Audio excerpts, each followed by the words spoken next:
ಮನೆಯೂಟಕ್ಕೆ ಒಂದ್ ಕಡೆಗೆ ಹೈಕೋರ್ಟ್ ಮೆಟ್ಟಿಲೇರಿದ್ದ ನಟ ದರ್ಶನ್, ಇನ್ನೊಂದು ಕಡೆಗೆ ಜೈಲಲ್ಲಿರುವಂತಹ ಕೈದಿಗಳಿಗೆ ಮನೆಯೂಟದ ಬಗ್ಗೆ ಕೆಲವೇ ಕ್ಷಣಗಳಲ್ಲಿ ಮಾರ್ಗಸೂಚಿ ಪ್ರಕಟ ಆಗುತ್ತೆ. ಇವತ್ತು ಹೊಸ ಮಾರ್ಗಸೂಚಿನ ಹೈಕೋರ್ಟ್ ಪ್ರಕಟ ಮಾಡಲಿದೆ. ಮನೆಯೂಟ ಹಾಗೂ ಇತರೆ ಅಗತ್ಯತೆಗಳನ್ನ ಪೂರೈಸುವ ಸಂಬಂಧ ಈ ಗೈಡ್ಲೈನ್ಸ್ ಅಳವಡಿಸಿಕೊಂಡಿರುತ್ತೆ ಅನ್ನೋದ್ರ ಮಾಹಿತಿ ಸಿಗ್ತಾ ಇದೆ. ಕಾಲಕಾಲಕ್ಕೆ ಕೆಲವು ಮಾರ್ಗಸೂಚಿಗಳನ್ನ ಹೈಕೋರ್ಟ್ ಇರ್ಬೋದು, ಸುಪ್ರೀಂ ಕೋರ್ಟ್ ಇರ್ಬೋದು, ಕೆಲವು ವಿಚಾರಗಳಿಗೆ ಸಂಬಂಧಪಟ್ಟಂತೆ ಕೊಡ್ತಾ ಇರುತ್ತೆ. ಅದು ಸುಪ್ರೀಂ ಕೋರ್ಟ್ನಲ್ಲಿ ಕೆಲವು ಸಂದರ್ಭದಲ್ಲಿ ಬೇಲ್ ಕೊಡೋ ವಿಚಾರದಲ್ಲಿ ಏನೆಲ್ಲ ನೀವು ಪರಿಗಣನೆಗೆ ತೆಗೆದುಕೊಳ್ಬೇಕು ಅಂತ ಇನ್ಸ್ಟ್ರಕ್ಷನ್ಸು, ಗೈಡ್ಲೈನ್ಸು ಅವಾಗವಾಗ ಕೊಡ್ತಾ ಇರ್ತಾರೆ.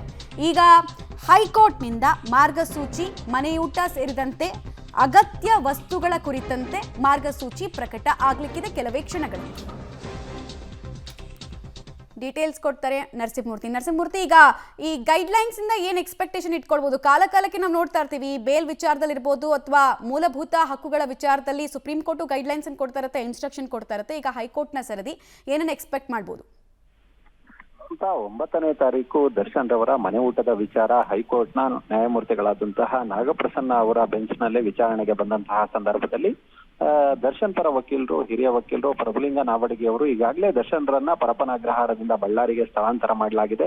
ಈಗ ಮನೆ ಊಟದ ಪ್ರಶ್ನೆ ಉದ್ಭವವಾಗೋದಿಲ್ಲ, ಆದ್ರೆ ಜೈಲಿನಲ್ಲಿ ಕೆಲ ನಿಯಮಗಳಿಗೆ ಬದಲಾವಣೆ ತರಬೇಕಿದೆ. ಮನೆ ಊಟ ಹಾಗೂ ಅಗತ್ಯ ವಸ್ತುಗಳ ಪೂರೈಕೆ ಬಗ್ಗೆ ಒಂದಷ್ಟು ನಿಯಮಗಳೇನಿದಾವೆ ಅದನ್ನ ಬದಲಾವಣೆ ತರತಕ್ಕಂತಹ ಅವಶ್ಯಕತೆ ಇದೆ, ಅದರ ನಿಯಮಗಳನ್ನ ರೂಪಿಸುವ ಅವಶ್ಯಕತೆ ಇದೆ ಅಂತೇಳಿ ನ್ಯಾಯಮೂರ್ತಿಗಳ ಮುಂದೆ ಮನವಿಯನ್ನ ಮಾಡ್ಕೊಂಡಿದ್ರು. ಹೀಗಾಗಿ ಇವತ್ತಿಗೆ ಆ ವಿಚಾರಣೆಯನ್ನ ನ್ಯಾಯಮೂರ್ತಿಗಳು ಮುಂದೂಡಿದ್ರು. ಬಹುಶಃ ಈಗಾಗಲೇ ಜೈಲ್ ಸೂಪರ್ಡೆಂಟ್ ಪರಪನಾಗ್ರಹಾರ ಸೇರಿದಂತೆ ಜೈಲಧಿಕಾರಿಗಳು ಸಹ ಇಲ್ಲಿ ಹಾಜರಾಗಿದ್ದಾರೆ. ಇನ್ನೇನು ಕೆಲವೇ ಕ್ಷಣಗಳಲ್ಲಿ ನ್ಯಾಯಮೂರ್ತಿಗಳು ವಾದ ಪ್ರತಿವಾದವನ್ನ ಆಲಿಕೆ ಮಾಡಿ ಆ ಬಳಿಕ ಒಂದಷ್ಟು ರೂಲ್ಸ್ ರೆಗ್ಯುಲೇಷನ್ಸ್ ನ ಮನೆ ಊಟದ ಸಂಬಂಧ ಮತ್ತೆ ಜೈಲಿನ ಅಗತ್ಯ ವಸ್ತುಗಳ ಪೂರೈಕೆ ಸಂಬಂಧ ಒಂದಷ್ಟು ನಿಯಮಗಳನ್ನ ಮಾನ್ಯ ನ್ಯಾಯಮೂರ್ತಿಗಳು ವಿಧಿಸಬಹುದು.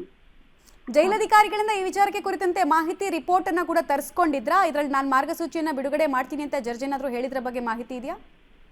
ಅಂದ್ರೆ ಈ ಹಿಂದೆ ಜೈಲಾಧಿಕಾರಿಗಳು ಒಂದು ಮನವಿಯನ್ನ ಕೊಟ್ಟಿದ್ರು. ಅಂದ್ರೆ ಯಾವ ಕಾರಣಕ್ಕೋಸ್ಕರ ದರ್ಶನ್ಗೆ ಮನೆ ಊಟವನ್ನ ಕೊಡಬಾರದು, ಜೈಲಿನ ನಿಯಮಾವಳಿಗಳು ಏನಿದೆ, ಮತ್ತೆ ಯಾರ್ಯಾರಿಗೆ ಈ ರೀತಿಯಾದಂತಹ ವಿಶೇಷ ಸವಲತ್ತುಗಳನ್ನ ಕೊಡಬಹುದು, ಈ ಪ್ರಕರಣದಲ್ಲಿ ದರ್ಶನ್ಗೆ ಯಾಕೆ ಕೊಡಬಾರದು ಅನ್ನೋ ನಿಟ್ಟಿನಲ್ಲಿ ಒಂದಷ್ಟು ನಿಯಮಗಳನ್ನ ರೂಪಿಸಿದ್ರು.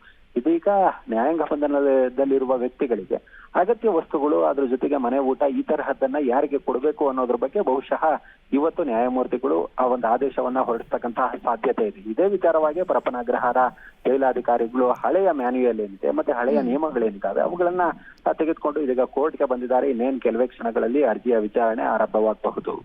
ರೈಟ್, ಧನ್ಯವಾದ ನರಸಿಂಹಮೂರ್ತಿ ತಮ್ಮೆಲ್ಲ ಮಾಹಿತಿಗಾಗಿ.